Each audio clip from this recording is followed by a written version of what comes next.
காற்றின் குரல்.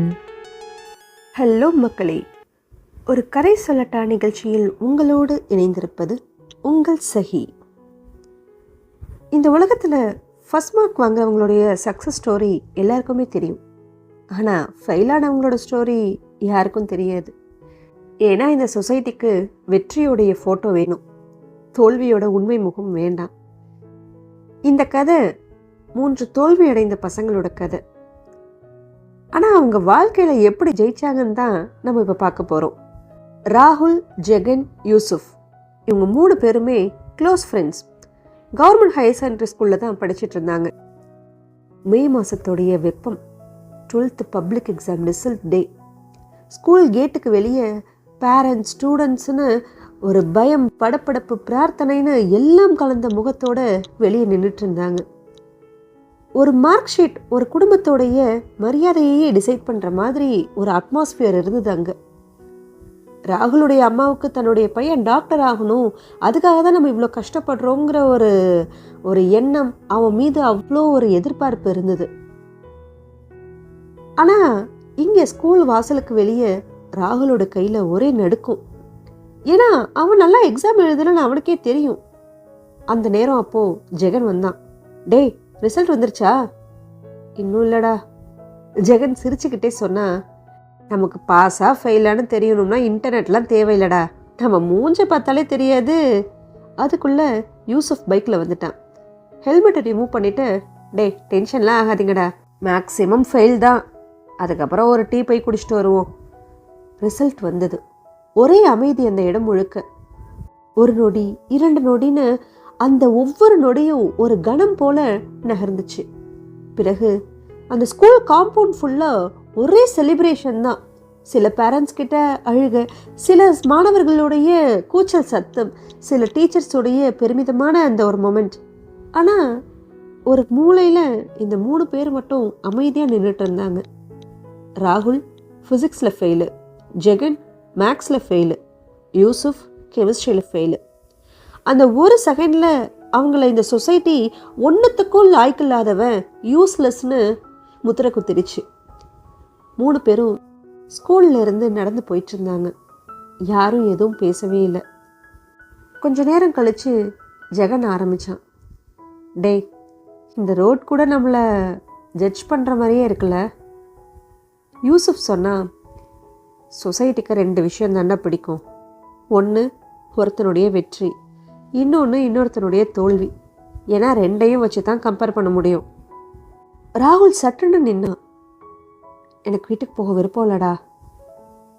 அவன் ஃபர்ஸ்ட் டைம் வாழ்க்கையிலேயே முதல் முறை அந்த வார்த்தையை சொன்னான். ஏன்னா அவன் ஃபெயில் ஆனதுக்காக அந்த வார்த்தையை சொல்லலை. அவனோட அம்மாவோட முகத்தை பார்க்க அவனுக்கு பயம். ஏன்னா அவ்வளோ கனவுகளும் எதிர்பார்ப்புகளும் அவன் மேலே அவனோட அம்மாவுக்கு இருக்குது. அவங்க அம்மாவுடைய முகத்தை பார்க்கறதுக்கு அவனுக்கு வெட்கமாகவும் பயமாகவும் இருந்தது. பஸ் ஸ்டாண்ட் பக்கத்தில் ஒரு சின்ன டீ கடை. அங்கே 3 பேரும் டீ குடிச்சிக்கிட்டே பேசிகிட்டு இருந்தாங்க. அப்போ ஜெகன் சொன்னா, டேய், நம்ம லைஃப் இதோட முடிஞ்சிடுச்சா? ஏண்டா, மார்க் குறைஞ்சிடுச்சுன்னா அதோட லைஃப் முடிஞ்சிடுச்சா? டேய், ரியல் வேர்ல்டுக்கு வாங்கடா. கம்யூனிகேஷன் தெரியாத இன்ஜினியர்ஸும் இருக்காங்க, மனுஷத்தனம் இல்லாத டாக்டர்ஸும் இருக்காங்க, புரியுதா? இப்படி யூசுஃப் சொன்னான். ஏன்னா யூசுஃப் கொஞ்சம் ப்ராக்டிக்கலாக திங்க் பண்ணுற ஒரு ஆள். ஆனால் எல்லாரும் மார்க் தானடா கேட்குறாங்க. ஏன்னா மார்க் பேப்பரில் பிரிண்ட் ஆகும், கேரக்டர் பிரிண்ட் ஆகாது, அதான் கேட்குறாங்க. இவங்களுடைய உரையாடல்கள் இப்படி போயிட்டுருக்க யூசுஃப்க்கு ராகுலை தேத்துறதே ஒரு பெரிய விஷயமா இருந்தது. ஏன்னா ராகுல் அந்த அளவுக்கு ஒரு அமைதியான பையன், ஆனால் புத்திசாலி பையன். கவர்மெண்ட் ஸ்கூல் ஸ்டூடெண்ட்டு, அவங்க அப்பா ஒரு ஆட்டோ டிரைவர். அதனால் அவனுடைய வாழ்க்கையை முன்னேற்றணும்னு அவங்க வீட்டில் உள்ளவங்க அரும்பாடு பட்டுருக்காங்க. இப்போ ஃபெயிலானதை நினச்சி அவனுக்கு ரொம்பவே கவலை. ஃபேமிலி ப்ரெஷர் அதிகம். ஏன்னா முழு நம்பிக்கையும் அவன் மேலே தான் இருக்குது அவங்க வீட்டில். எப்படி இதை வந்துட்டு நம்ம காப்பாற்ற போகிறோங்கிற ஒரு எண்ணம் அவனுக்கு. ஜெகனோட குடும்பமும் ஏழை குடும்பம்தான். அவங்க அம்மா ஒரு டெய்லர், அவங்க அப்பா ஒரு குடிப்பழக்கம் உள்ள ஒரு நபர். அவங்க அப்பாவுக்கு இவன் படித்தாலும் கவலை இல்லை, படிக்கலனாலும் கவலை இல்லை.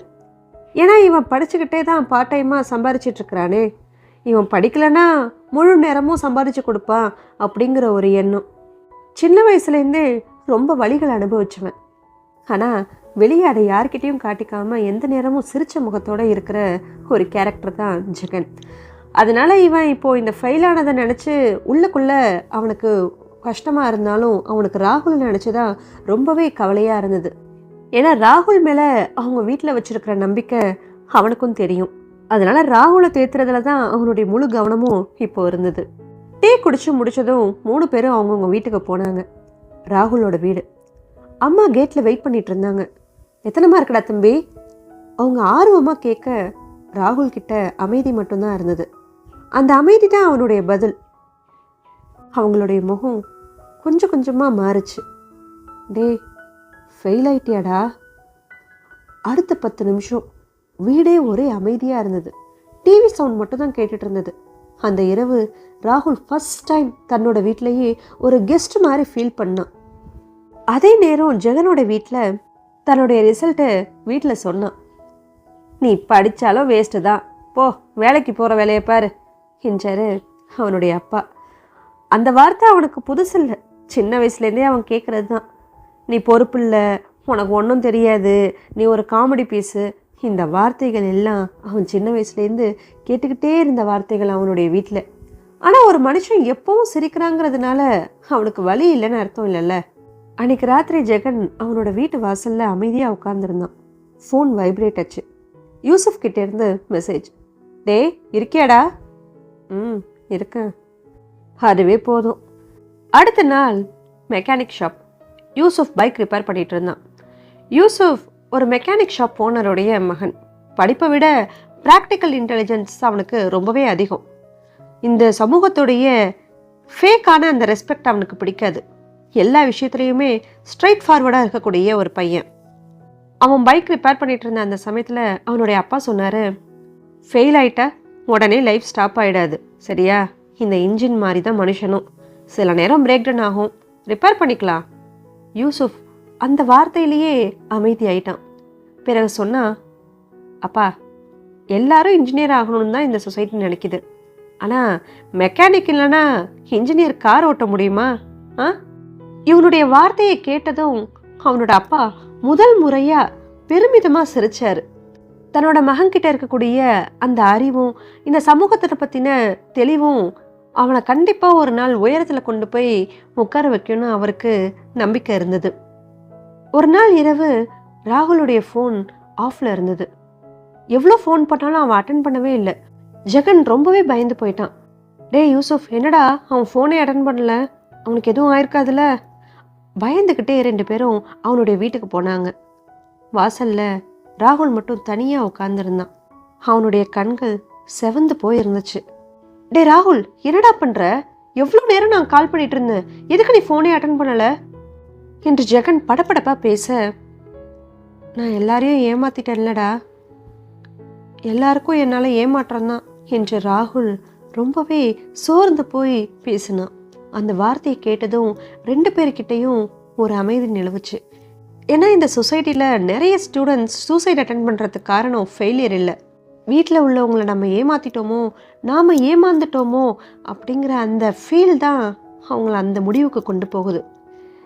யூசுஃப் மெதுவாக சொன்னான், ஒரு எக்ஸாமில் ஃபெயில் ஆனதுக்காக ஒரு மனுஷன் யூஸ்லெஸ்னா இந்த உலகத்தில் பாதி பேர் வாழவே கூடாதுரா. யார் தான் ஃபெயில் ஆகலை? இதை கேட்கவும் ராகுல் அழ ஆரம்பிச்சிட்டான். எனக்கு என்ன செய்யணும்னே தெரியலடா. அதுதான் உன்னோட ப்ராப்ளம். நம்ம எஜுகேஷன் சிஸ்டம் ஆன்சர் ஷீட் எழுத கற்றுக் கொடுக்கும், ஆனால் லைஃப் பற்றி யோசிக்க கற்றுக் கொடுக்காது. புரியுதா?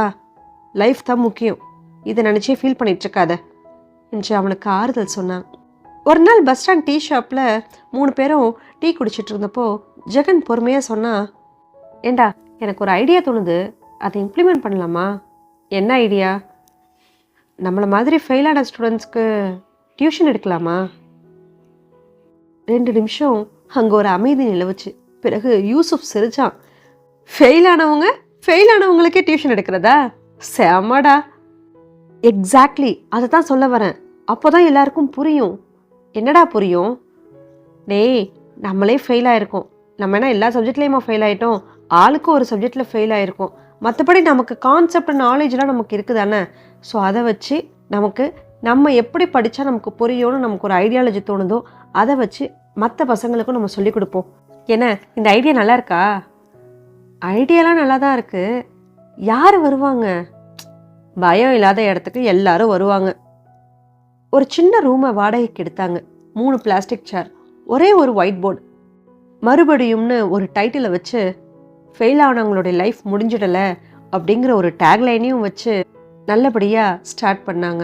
இந்த வாசகத்தை படித்து பல பேர் அட்ராக்ட் ஆனாங்க. முதல் நாள் 2 ஸ்டூடெண்ட்ஸ் தான் வந்தாங்க. ஒருத்தன் அரியர், இன்னொரு பொண்ணு ட்ராப் அவுட். ராகுல் அவங்க கிட்ட ஃபஸ்ட்டு சொன்னது, இங்கே மார்க்ஸ் பற்றி நீங்கள் பயப்பட வேணாம், இந்த வார்த்தையை தான். மாதங்கள் போச்சு. ஸ்டூடெண்ட்ஸ் கொஞ்சம் கொஞ்சமாக இன்க்ரீஸ் ஆனாங்க. அங்கே படிப்பை விட கான்ஃபிடென்ஸ் அதிகமாக டீச் பண்ணப்பட்டுச்சு. ஜெகன் கிளாஸில் எப்போவுமே ஒரே ஜோக்ஸ் தான். ஸ்டூடெண்ட்ஸ் சிரிச்சுக்கிட்டே தான் இருப்பாங்க. ஆனால் ஃபஸ்ட் டைம் அவனுடைய அந்த ஜோக்ஸ் தன்னுடைய எஸ்கேப்பிசமுக்காக இல்லை, மன ஆறுதலுக்காக இருந்தது. அத்தனை பேருடைய காயங்களையும் ஆத்திரத்துக்காக அவனுடைய ஜோக்ஸ் இருந்தது. யூசுஃபுடைய கிளாஸில் எப்போவுமே ப்ராக்டிக்கல் செஷன் தான்.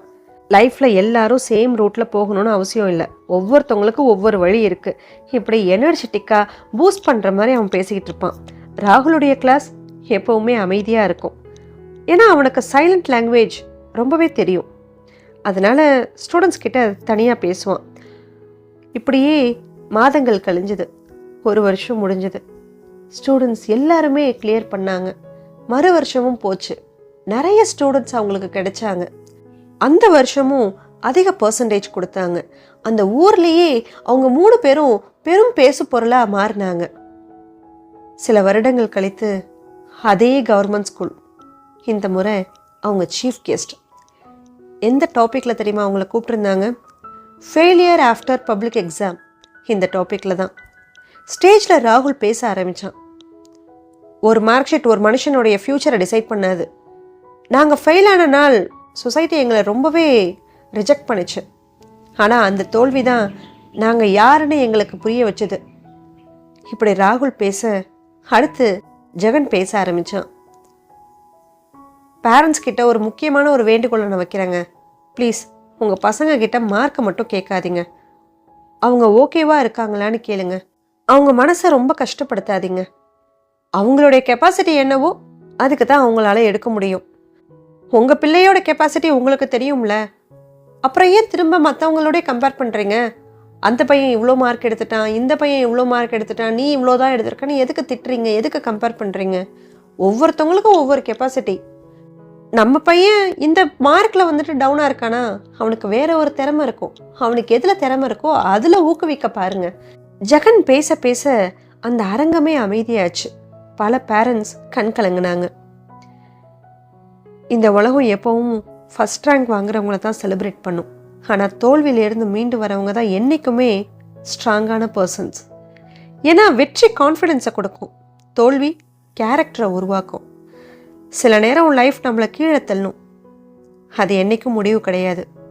நீ திரும்பவும் எழுந்திருக்கிறியாங்கிறத பார்க்குற டெஸ்ட்டை தான் அது. ஃபெயில் ஆனவங்க ஸ்டோரியும் ஒரு நாள் இன்ஸ்பிரேஷன் ஆகலாம். நன்றி.